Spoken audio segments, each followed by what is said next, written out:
Talk about that a little bit. What is the measure of success for you? Focus, just getting focused on stuff like a bulldog and not letting go. And then never blame anything else.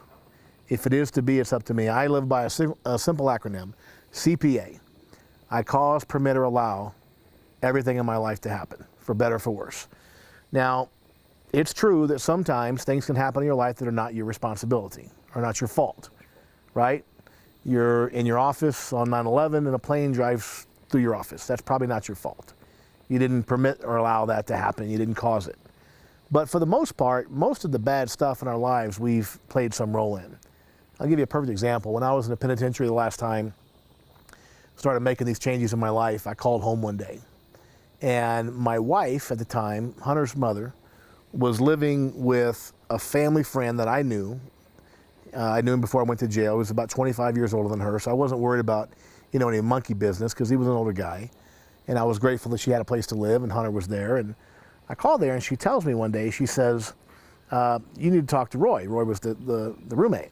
And I said, what's up with Roy? She said, well, he's getting very friendly. He put his arm around me at the grocery store, calling me hon, different things. I'm like, no shit, put homie on the phone. I'm in prison, right?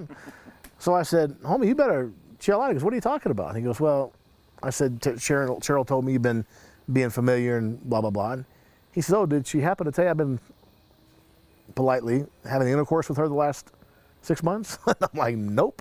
She did not mention that. I would have remembered that, right? And I don't know why she did it that way. I guess she did it in the heart to tell me herself. But in the ensuing weeks and months, I got so hurt, so angry, and after a time, as I began to read and study, I realized that I put her in that situation. I left her alone with kids and, the embarrassment of a husband in prison, and she was desperate to survive and try to figure things out, and she turned to somebody else. And so the more in my life that I can turn and see my role in the bullshit, the better I can deal with it, the more successful I am. A lot of people spend most of their life blaming others for their situation. There's just great videos from Will Smith, the actor. He has this great one on YouTube about the difference between your fault and your responsibility. It may not be your fault your mom was a drunk. It may not be your fault your dad beat you, but it's your responsibility to lead a successful life. Do what you got to do. And people confuse those things and they think, well, if it's not my fault, it's not my responsibility. Well, that's just not true.